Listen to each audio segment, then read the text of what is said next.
Mesdames, Messieurs, bonsoir. Et merci à vous d'être présents ce soir pour cette conférence. J'avais au préalable pensé intervenir sur les institutrices et leur révocation sous Vichy.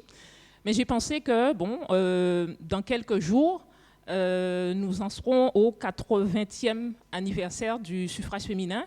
Et j'ai pensé que c'était une bonne occasion de revenir sur les luttes pour ce droit, et notamment en Guadeloupe, dans cette première moitié du XXe siècle. Donc le 21 avril 2024, on fêtera donc les 80 ans du suffrage féminin en France, suffrage qui a été octroyé par l'ordonnance du 21 avril 1944.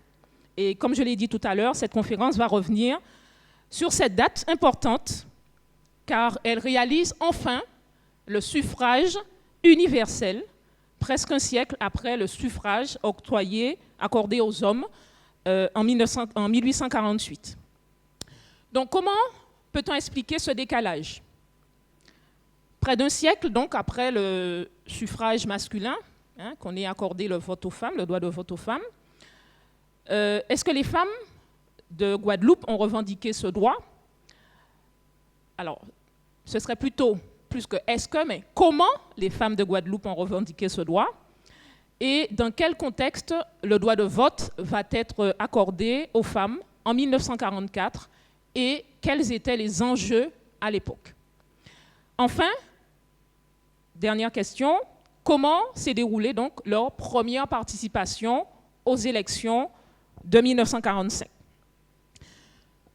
Alors, pour commencer, je dirais que l'histoire des mouvements féministes en France, et je dirais aux Antilles, et les luttes pour le droit de vote sont étroitement liées. Donc, il faut donc revenir, dans un premier temps, sur l'émergence du féminisme, donc le féminisme au XXe siècle, donc le féminisme de la première vague, constitue à peu près entre les années 1850 et 1945 en France. Et ce féminisme de la première vague, c'est un mouvement social qui avait pour but premier l'accès des femmes au droit de vote. Même s'il existait en France plusieurs courants au sein du féminisme, au sein du mouvement féministe, on avait donc des féministes catholiques, des féministes également radicales. En France, le début du XXe siècle va marquer l'émergence d'une mobilisation pour le suffrage féminin avec les fameuses suffragettes comme Hubertine Auclair, qui pensaient en réalité que le droit de vote était le préalable à toute évolution sociale des femmes et que l'émancipation politique des femmes était une priorité, car cette émancipation devait permettre d'entreprendre des grandes réformes sociales et de garantir la paix. Alors, de nombreux ouvrages, que je ne citerai pas, mais ils sont quand même nombreux, notamment dans les années 80, 90, 2000, l'ouvrage de Klejman, Rochefort, qui ont parlé justement de la question du féminisme sous la Troisième République.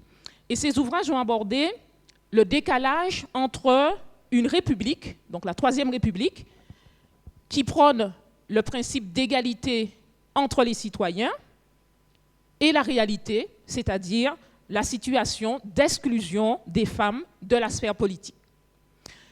Il faut dire que cela aussi a une histoire, puisque le Code civil de 1804 tenait les femmes à l'écart de la sphère politique, et ce Code civil, dit Code Napoléon, assimile les femmes mariées à des mineurs qui sont placés sous l'autorité du mari qui a tout pouvoir sur l'argent des femmes, sur l'argent de leur épouse, sur l'autorisation de travailler, mais également l'autorisation pour pouvoir signer des actes devant notaire.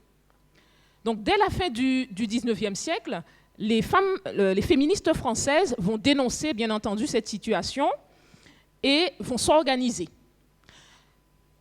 Au XXe siècle, leurs revendications arrivent jusqu'à la Chambre des députés, qui va se prononcer en 1919 en faveur du suffrage féminin, mais le Sénat, et on va le voir que c'est quelque chose qui va être récurrent, la Chambre des députés va voter en faveur du suffrage féminin, mais le Sénat va s'y opposer. Donc c'est le cas en 1919, mais c'est également le cas en 1925, en 1932, en 1935, en 1936, et là encore, le Sénat rejette le projet. En dehors du droit de vote, à cette période, certaines revendications se concrétisent, notamment le droit d'être témoin dans les actes civils ou notariés en 1897, mais également en 1907, le droit pour les femmes mariées de disposer de leur salaire, comme Gérard Lafleur vient de le dire, disposer de leur salaire, mais les femmes, par exemple, pour ouvrir un compte en banque, devaient avoir l'autorisation du mari, et ce droit, elles ne l'acquièrent qu'en 1965. Il y a aussi un sujet qui préoccupe les femmes de l'époque, notamment sur le plan juridique, c'est la recherche de paternité. Et en 1912, c'est possible, cette recherche de paternité est ouverte, puisqu'en fait, à l'époque, les femmes se plaignent qu'elles sont séduites par des hommes et que ces hommes leur promettent monde et merveille, et qu'ensuite, elles tombent enceintes et elles ont des enfants, je dirais, illégitimes, et cette recherche de paternité leur permet en fait d'avoir des droits et en gros de responsabiliser un peu les pères. En 1938, on a aussi la réforme des régimes matrimoniaux qui supprime les capacités juridiques de la femme et son devoir d'obéissance envers le mari. Mais malgré ce progrès, je dirais, l'époux va conserver néanmoins l'autorité paternelle sur les enfants, le droit d'imposer la résidence, le lieu de la résidence, et d'autoriser ou non l'exercice d'une profession à sa femme. Alors certaines mesures, comme le congé de maternité, qui va être accordé aux femmes en 1909, et la création des allocations familiales en 1932, ne vont pas être appliquées dans les colonies. Et là, c'est vrai que quand je parle d'une avancée par rapport aux droits des femmes, il faut comprendre que ces avancées sont toujours en décalage, en tout cas dans la première moitié du XXe siècle, en raison de la situation coloniale, ces avancées sont toujours en fait en décalage, appliquées, mais avec un peu de décalage par rapport à l'Hexagone.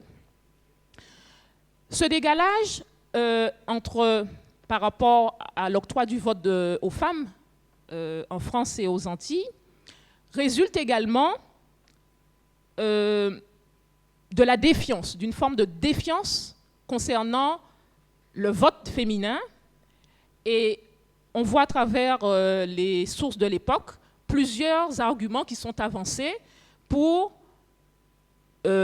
justifier le fait que les femmes ne votent pas.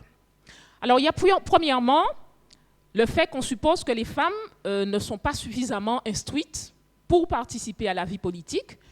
Donc il y a en gros, on considère qu'elles n'ont pas de tradition politique, elles n'ont pas, je dirais, d'éducation politique.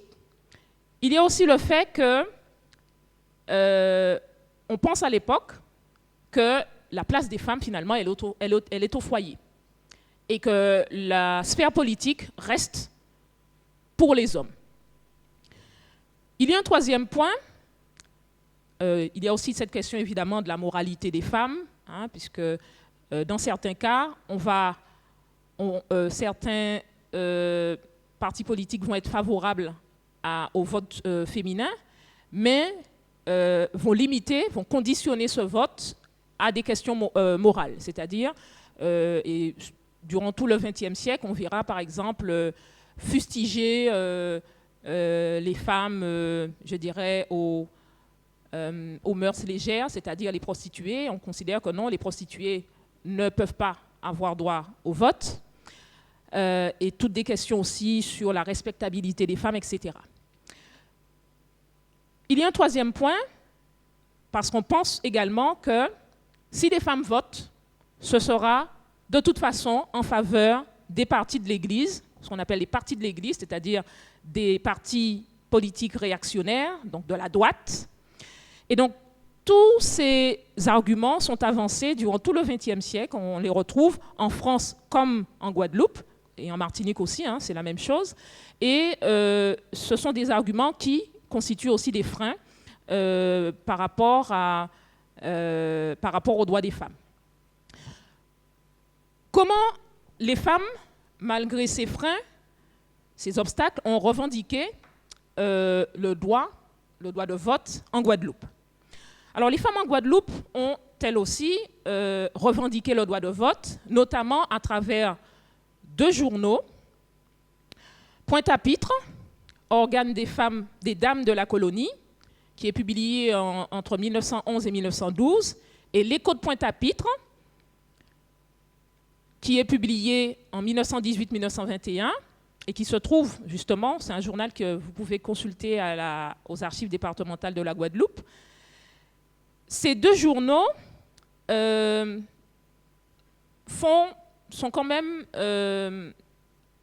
indiquent quand même une prise de conscience des femmes en Guadeloupe, puisque ces 2 journaux sont publiés en Guadeloupe, et en Martinique, il n'y a pas de journaux de ce type dans ces premières décennies du XXe siècle. Au sein de ces 2 journaux, il faut également analyser et souligner les sensibilités des femmes et des hommes, puisqu'il n'y a pas uniquement des femmes qui collaborent à ces 2 journaux, il y a également des hommes qui proposent des articles sur l'émancipation féminine, le droit de vote, etc. Et donc ces sensibilités des femmes et des hommes guadeloupéens sur le suffrage féminin, mais également les différentes formes de leur engagement. Malgré l'apparente neutralité politique, son apparente neutralité politique, l'Écho de Pointe-à-Pitre était proche du Parti socialiste, notamment par le biais de son propriétaire, puisque le propriétaire du journal était Gaston Herlas. Gaston Herlas était un socialiste. Il a été délégué de la société féminine Le Sou des Dames, que certains d'entre vous connaissent, Le Sou des Dames. Il a été également secrétaire du Sou des ménagères. Et en 1912, il est désigné comme assesseur de la Fédération mutualiste de la Guadeloupe. Gaston Herlas est effectivement, alors c'est dans un PV, un procès verbal de la Fédération mutualiste qu'on apprend que Gaston Herlas, il est secrétaire au commissariat de police de Pointe-à-Pitre. Gaston Herlas est un personnage intéressant parce que, à plusieurs titres, on peut le considérer comme étant un féministe, un homme féministe. En dehors de son implication dans les organisations, les associations de secours mutuels, on le retrouve aussi, on le retrouve aussi dans la gestion de ces 2 journaux. Il était investi dans la publication de Pointe-à-Pitre, le premier journal que je vous ai montré tout à l'heure, et on le retrouve aussi gérant l'Écho de Pointe-à-Pitre. En dehors de ces 2 journaux, on a également, à l'époque, d'autres journaux qui font écho des revendications de l'Écho de Pointe-à-Pitre et de Pointe-à-Pitre. Et les journaux en question appartiennent à la famille Lara. Et je vais vous en dire quelques mots sur cette famille, puisque le socialiste Adolphe Lara, qui est fondateur du Nouvelliste, va publier des articles en 1918 en faveur du vote des femmes. Et Augereau Lara, qui est également, lui il est radical socialiste, il va créer son journal, un journal qui s'intitule L'Action, Et ce journal, la création de ce journal va être saluée par l'Écho qui lui accorde une colonne dans laquelle Ojro Lara va souligner, va inviter les femmes, en quelque sorte, à prêter leur concours à la propagande féminine. Alors, à l'époque, il faut également, je ne peux oublier de mentionner le rôle du député guadeloupéen, Gratien Candace, qui va défendre également le droit de vote féminin, notamment lors d'un discours à l'Assemblée en 1935, discours qui est notamment rappelé par l'historien Dominique Chatouan dans son étude sur Gratien Candace. Alors si au début, la position des femmes de l'Écho de Pointe-à-Pitre, leur position était plutôt modérée, mais face aux attaques incessantes de leurs détracteurs, les femmes de l'Écho vont adopter une posture militante. Et ce militantisme se conçoit de manière collective. Et je vais citer justement un extrait de l'article, enfin, vous l'avez aussi sous les yeux. Il est donc indispensable de vous organiser à l'instar de l'homme pour pouvoir étudier en commun les questions qui vous intéressent et commencer votre éducation politique. Pour que cette éducation ait lieu, il faut utiliser efficacement vos forces, se mêler à toutes les manifestations de la vie sociale, politique, économique, créer des comités politiques et des sociétés féminines. Il faut que vous preniez l'habitude d'assister fréquemment aux assemblées délibérantes du conseil municipal où vous puiseriez l'instruction nécessaire pour devenir de bonnes citoyennes, sachant comprendre le suffrage universel qui était une arme entre les mains de nos pères de 1948 et de 89 et qui leur ont permis d'obtenir leur libération définitive. Donc cet engagement des femmes de l'Écho de Pointe-à-Pitre ne se limitait pas uniquement à des écrits dans la presse, mais cet engagement était également sur le terrain, puisque les femmes de l'Écho avaient conscience que leur force dépendait de leur rassemblement, de leur unité, et que leur conseil pouvait peser dans le choix des candidats aux élections, même si les femmes ne jouissaient pas du droit de vote à l'époque. Ainsi, à l'approche des élections législatives de novembre 1919, les femmes de l'Écho vont jusque dans les campagnes, elles le relatent dans un article, elles vont jusque dans les campagnes pour sensibiliser la population et notamment les femmes. Alors, il y a une figure qui apparaît dans ces deux journaux, Pointe-à-Pitre et l'Écho de Pointe-à-Pitre, et qui me semble une figure intéressante, c'est celle de Suzanne Gall. On a très peu d'informations la concernant, mais elle écrit une bonne partie des articles, en tout cas les articles sur le droit de vote, sur l'émancipation féminine. Et elle va à la fois collaborer dans Pointe-à-Pitre et dans l'Écho de Pointe-à-Pitre, et elle sera vraiment une figure, une fervente défenseur du féminisme, en considérant que la femme antillaise, elle est parfaitement capable d'assumer ses devoirs d'épouse, de mère et de citoyenne. Dans un article qu'elle adresse à un certain Nestor Machiavel, alors ce qui est intéressant, c'est que dans les journaux de l'époque, on a toute une série de pseudonymes, on a également tout de pseudonymes, ce qui fait que parfois, il est compliqué de retracer la généalogie de certains écrits, hein, puisque les femmes soit apparaissent uniquement sous leur prénom ou avec parfois des noms qui sont un peu fantaisistes, hein, hommes et femmes, avec des noms fantaisistes. Alors, donc dans cet article, elles vont adresser un article à un certain Nestor Machiavel, qui est apparemment hostile au suffrage féminin, et je cite, « Donc le vote des femmes est le pas décisif vers son affranchissement et c'est le vote qu'il leur faut, quand le dernier des imbéciles parmi les hommes a son bulletin de vote, alors que d'éminentes femmes n'en ont pas. » Donc, Suzanne Gall est véritablement très militante et elle n'hésite pas justement à répondre à ces à certains hommes qui ont une attitude un peu antiféministe. Alors, dans leur plaidoyer, certaines femmes vont avoir conscience aussi et elles vont sciemment adapter leur discours pour convaincre les hommes. Et cela, je l'ai vu dans 2 ou 3 articles. Elles vont utiliser la métaphore de l'esclavage où elles vont rappeler aux hommes que si en 1848, ils sont devenus des citoyens, enfin, ils vont rappeler aux Guadeloupéens, que si en 1848, ils sont devenus des citoyens, les femmes continuent à être des esclaves dans la société coloniale.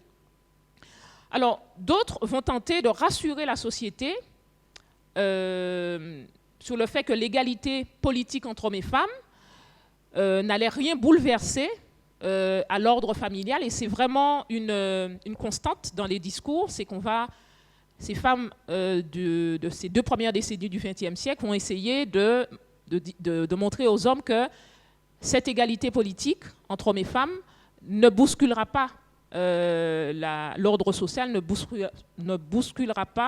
changera pas la structure familiale. Et c'est une véritable crainte à l'époque, hein, et qu'on entrevoit dans certains articles. Donc, parmi les collaborateurs du journal, on trouve également des hommes comme Saint-Victor qui conditionnent le suffrage féminin à la moralité, à l'âge, au milieu social des femmes, etc. Donc,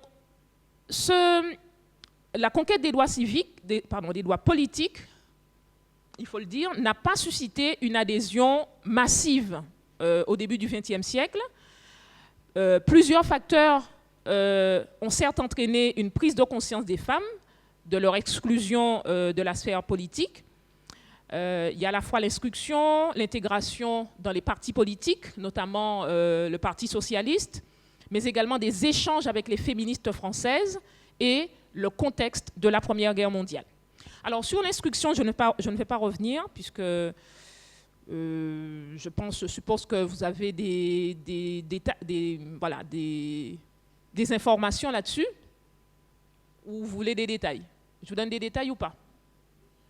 Oui? D'accord. Bon. Alors, concernant l'instruction, alors, on sait que au début du XXe siècle, il y a quand même pas mal de difficultés dans l'organisation de l'enseignement public. Il y a aussi des disparités entre les villes et les campagnes.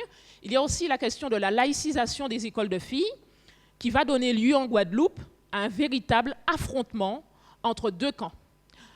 Le Parti socialiste, mais également les loges maçonniques, et de l'autre côté, le pouvoir colonial et les religieux. Pour vous donner un exemple, en 1903, puisqu'en fait la laïcisation des écoles de filles, cette laïcisation, c'est tout un processus, hein, quand on décide qu'on doit substituer les sœurs de Saint-Joseph de Cluny par un personnel laïque. Sur place, il faut comprendre que la Guadeloupe, fin 19e, début 20e, il n'y a pas de lycée, il n'y a pas de lycée de filles. Donc comment substituer les sœurs de Saint-Joseph de Cluny? Eh bien, il faut former sur place des institutrices. Et le Parti socialiste va véritablement, on retrace un petit peu tous les discours dans la presse, va militer pour que les institutrices soient formées et puissent substituer ces religieuses. En 1903, l'émancipation, qui est l'organe du Parti socialiste, va consacrer de nombreux articles à l'emprise de l'Église sur les femmes. Et je cite, « Nos jeunes filles sont emprisonnées, pour ainsi dire, au berceau du venin clérical qui doit agir toute la vie durant sur leur cerveau et leur imagination terrifiée. » Donc, les socialistes entendaient véritablement faire tirer, sortir la femme de l'emprise de l'Église et faire des institutrices les actrices principales de leur programme d'émancipation et d'éducation de la masse. J'ai d'autres citations, mais en fait, le rôle du Parti socialiste dans la question de l'instruction des filles est vraiment très important à l'époque. C'est vraiment avec Hégésippe Légitimus comme tête de file, qui va pousser pour obliger les municipalités à laïciser les écoles, parce qu'il y a quand même beaucoup de freins de certaines municipalités qui disent que bon, on n'a pas les moyens d'ouvrir des classes de filles, on n'a pas les moyens. Et donc, on va véritablement les pousser à ouvrir des classes, hein, puisque la laïcisation des écoles de filles suppose que maintenant que avec les lois Jules Ferry de la fin du 19e siècle, l'école, elle est gratuite, hein, et doit permettre à une population plus large d'y assister. Donc cette bataille pour la laïcisation des écoles de filles va entraîner également dans les rangs du Parti socialiste une réflexion sur le rôle de la femme dans leur projet de réforme sociale. Mais malgré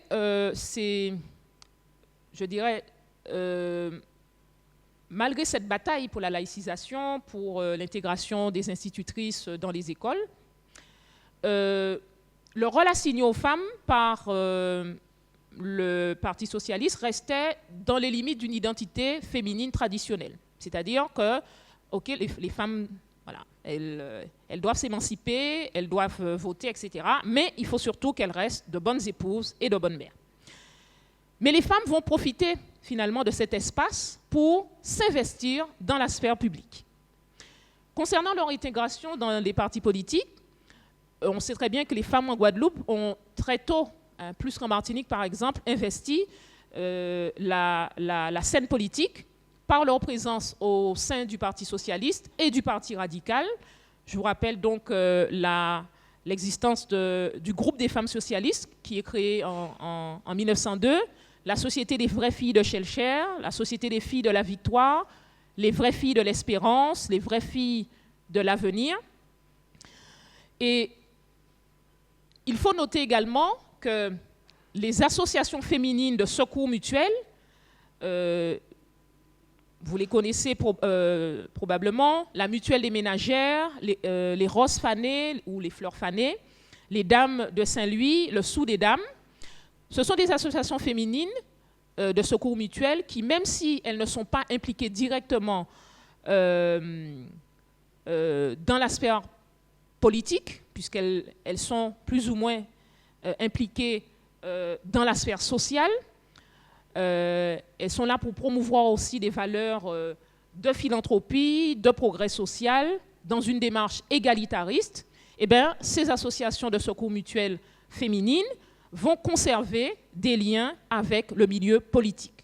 Parmi les facteurs que je considérais aussi, j'ai parlé tout à l'heure de l'expérience de la Première Guerre mondiale, je vais vous en dire quelques mots, parce qu'il y a un fort discours, bien entendu, sur l'infériorité physique des femmes, intellectuelle, morale, et cette expérience de la Première Guerre mondiale va être décisive. Avec la mobilisation des hommes au front, les femmes vont assumer des rôles, des responsabilités familiales, mais également dans d'autres secteurs. Elles vont occuper des professions qui jusqu'alors étaient considérées comme étant typiquement masculines. Et les femmes vont surtout prendre conscience de leurs capacités. Donc à la fin de la guerre, ces femmes vont espérer une forme de reconnaissance sociale pour leur patriotisme. En Guadeloupe, par exemple, les femmes vont s'organiser pour des souscriptions pour aider les soldats antillais. Et donc, elles espèrent une reconnaissance sociale, mais elles vont très vite déchanter, puisqu'on va les inciter à regagner leur foyer. Je parle bien de la Première Guerre mondiale. Je parlais tout à l'heure de la Deuxième Guerre mondiale. Alors, j'ai parlé aussi de l'influence des Françaises de l'Hexagone, parce qu'il ne faut pas comprendre, il ne faut pas penser que ces premières féministes de Guadeloupe étaient, elles étaient dans un vase clos. Elles étaient en relation avec des féministes de l'Hexagone. On le voit à partir d'articles de référence qui sont utilisés dans le journal, notamment l'Écho de Pointe-à-Pitre. Et ces références montrent que les femmes de l'Écho de Pointe-à-Pitre étaient en contact avec des féministes françaises, telles que, et on voit leur nom dans ces journaux, Monette Thomas, qui est une syndicaliste de la couture et féministe, Henriette Sauret, qui est une femme de lettres française. Elle est également pacifiste, journaliste. Louise Baudin, que vous devez connaître un peu plus, puisqu'elle a été une journaliste quand même connue, pacifiste, d'abord socialiste et ensuite elle a fait partie de l'organe du Parti communiste, et c'est une suffragiste de Rennes. Et les femmes de l'Écho désignaient ces femmes comme étant leurs collaboratrices, leurs sœurs, leurs consoeurs. Voilà. Donc, les femmes de l'Écho de Pointe-à-Pitre vont recevoir également des journaux tels que La Voix des femmes, et elles étaient au courant de toutes les avancées concernant la condition des femmes américaines, anglaises, canadiennes, australiennes, et elles vont, à travers l'Écho de Pointe-à-Pitre, donner voilà, des nouvelles sur les avancées dans d'autres pays. Je vais voir maintenant avec vous, puisque je me rends compte que l'heure passe, le contexte du droit de vote qui est accordé aux femmes en 1944, et voir avec vous les enjeux. On sait que la France sort assez affaiblie du conflit de la Seconde Guerre mondiale et observe donc une certaine prudence dans les choix de gouvernance et dans l'orientation de sa politique coloniale. C'est durant cette période de transformation des institutions que va se poser la question du vote féminin. Cette décision est prise à l'issue d'un débat à l'Assemblée d'Alger où Fernand Grenier, qui est le représentant du Parti communiste, introduit ce droit dans la discussion. Et l'article 1er de l'ordonnance du 21 avril 1944 prévoit la convocation d'une assemblée constituante, et je cite, « élue au scrutin secret par tous les Français et Françaises majeurs », et l'article 17 va préciser que les femmes sont électrices et éligibles dans les mêmes conditions que les hommes. Alors, il faut certainement rappeler, je pense qu'on ne le fait pas suffisamment, rappeler donc la participation des femmes françaises dans les mouvements de la résistance, et en Guadeloupe, les femmes ont également participé à la dissidence et elles ont intégré le détachement des volontaires françaises. Alors, sur 1000 demandes qui va être adressées au ministère des colonies, 135 demandes vont recevoir satisfaction. Parmi ces 135 demandes, il y a 109 martiniquaises qui souhaitent donc intégrer ce détachement de volontaires, 12 en Guadeloupe, 14 en Guyane, mais finalement, seules 113 femmes des Antilles et de la Guyane vont intégrer ce détachement. Les raisons sont diverses, hein. Certaines vont invoquer des problèmes de santé, des nécessités de famille.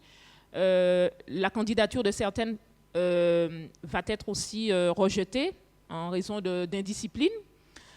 C'est ce qui est marqué dans les dossiers. Donc, les femmes des Antilles françaises vont intégrer, en tant qu'AFAT, les fameuses AFAT, ce sont les auxiliaires féminines de l'armée de terre. Elles vont intégrer donc les détachements qui vont qui vont quitter la Guadeloupe à partir de 1943.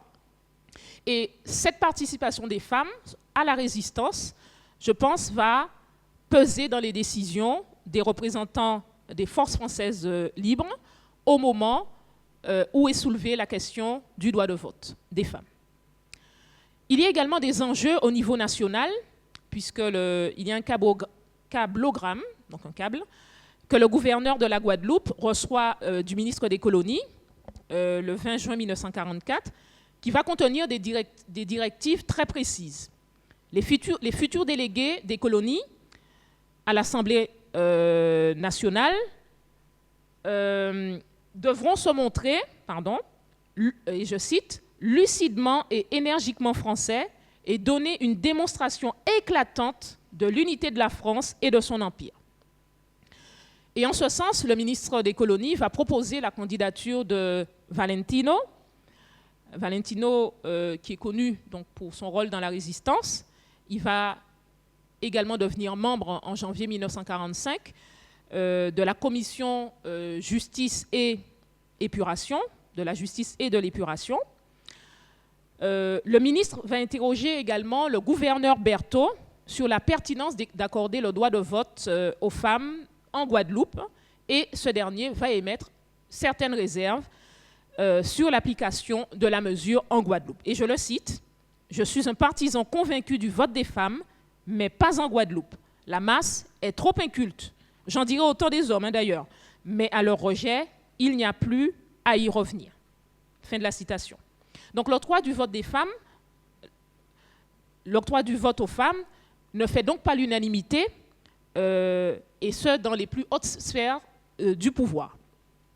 Alors malgré tout, et malgré le délai très court et les difficultés pour constituer les listes d'électrices, les femmes vont être plus nombreuses à voter, plus nombreuses que les hommes sur les listes électorales. Et ça, c'est tout simplement parce que, en raison donc de la Seconde Guerre mondiale, les soldats qui ne vont pas revenir. Alors on va faire la chasse aussi, on va faire la chasse aux personnes, puisque aux Antilles, sur pratiquement tous les rapports qu'on trouve sur la politique aux Antilles, on parle de fraude, etc., que les personnes décédées votent, des personnes, qui... Donc on va faire la chasse aussi à ça, pour que le vote soit le plus... ce premier vote avec les femmes soit le plus transparent possible. Alors, je disais que les femmes vont être plus nombreuses, inscrites de façon plus nombreuse sur les listes électorales, à l'exception de quelques communes comme Bouillante, Lamentin, Saint-Martin, Trois-Rivières. Leur vote va représenter aussi un enjeu important, puisque les élections de 1945 et 1946 constituent un enjeu national, car les représentants aux assemblées constituantes allaient infléchir sur le devenir des îles françaises d'Amérique. On sait que les dispositions législatives qui vont fonder les bases de la transformation des vieilles colonies de Guadeloupe, Martinique, Guyane et de la Réunion en départements français sont prises pour l'essentiel au cours de l'année 1946. Alors on va voir comment s'est déroulée leur première participation aux élections de 1945. Donc il y a la préparation des élections qui se fait dans une certaine précipitation, et il faut dire dans une certaine confusion. Il fallait dresser la liste des électrices, la liste des citoyens, citoyennes, qui se trouve aussi dans le cas d'inéligibilité prévu par l'article 7 de l'ordonnance du 20 novembre 1944. Donc en fait, c'est un article qui concerne les personnes qui sont frappées d'indignité nationale, donc celles qui ont participé, qui ont collaboré avec le précédent régime, le régime de Vichy.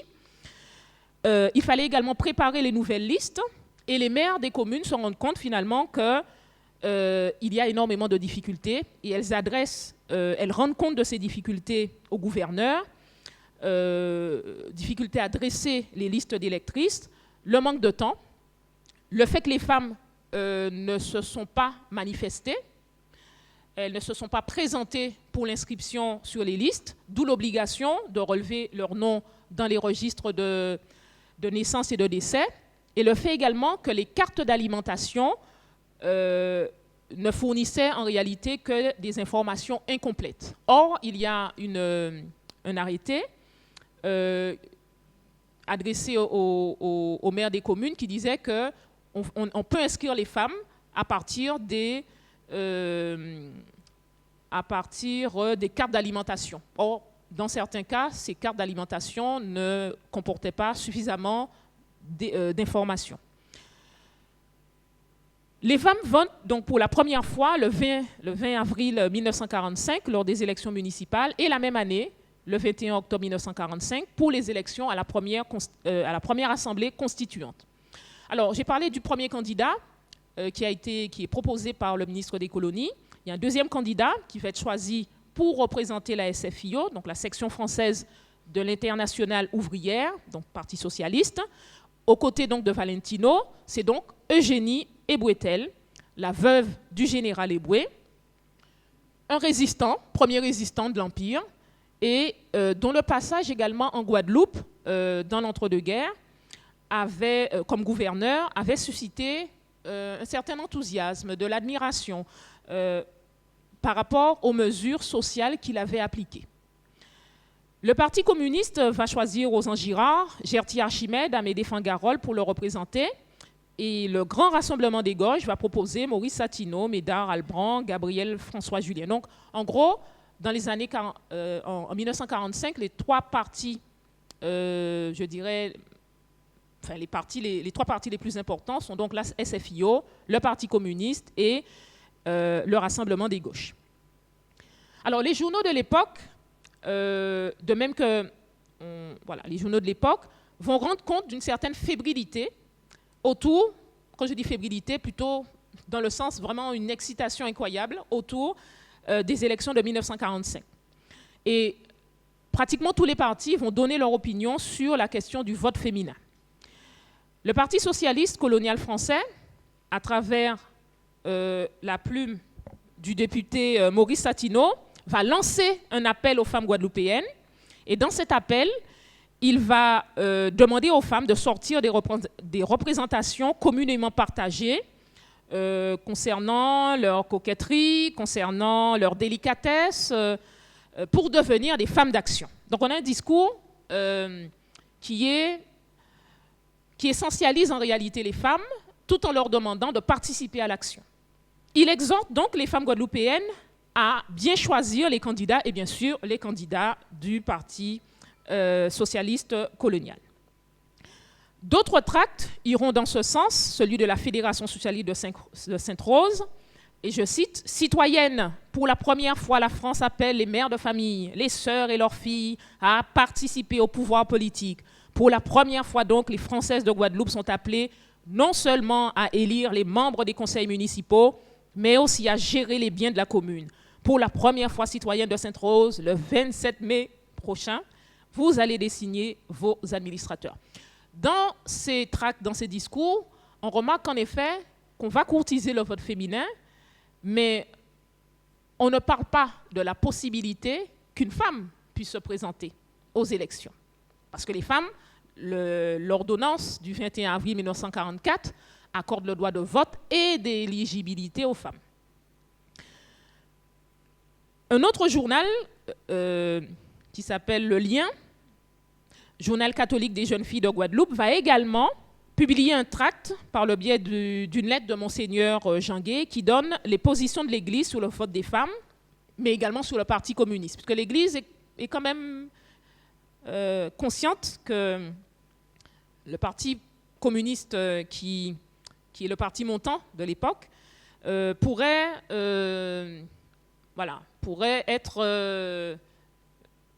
séduire un peu, non pas séduire, pourrait courtiser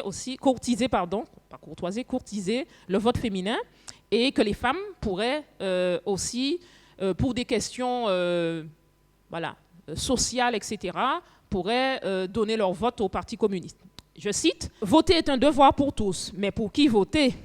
Dans les questions temporelles, l'Église laisse à ses enfants pleine liberté d'opinion et d'action. » Et quand il répond à la deuxième question, puisqu'il y a une question qui lui est posée sur le soutien des femmes au Parti communiste, est-ce que les femmes catholiques peuvent soutenir le Parti communiste? Eh bien, il répond, sa position est très claire, et je cite, « On ne peut être à la fois communiste et chrétien, impossible d'être à la fois pour Dieu et contre Dieu, spiritualiste et matérialiste, impossible d'être en même temps disciple du Christ et de Karl Marx. » Fin de la parenthèse. Donc pour ces élections, à la première constituante, on sait que, alors longtemps on a dit que Gerty Archimède c'est la première députée des Antilles, la première députée de Guadeloupe. C'est pas elle, c'est bien Eugénie Ebouetel qui va l'emporter dans la première circonscription et Valentino dans la deuxième circonscription. Alors, en Guadeloupe, il y a quand même une abstention importante, une abstention qui est de l'ordre de 51%, qui est de l'ordre de 49%, puisqu'il y a 51% de participation, et ce qui est donc 51% de participation face aux 74% au niveau national. Donc, une abstention quand même importante. Gerty Archimède, quant à elle, va être élue conseillère générale en 1945 Et Jenny Ebouetel va devenir aussi conseillère municipale de la commune de Crambourg de Marie-Galante. Les femmes vont être mobilisées. Alors, on trouve des discours, bien sûr, dans les tracts et les journaux sur les femmes, sur comment voter, pour qui voter, etc. Mais on a aussi on perçoit aussi la voix des femmes, notamment à travers les rapports de gendarmerie, des rapports qui ont été établis à la suite de meetings organisés par le Parti communiste. Là, on est les années 46, 47, je retrouve ces rapports jusque dans les années 50.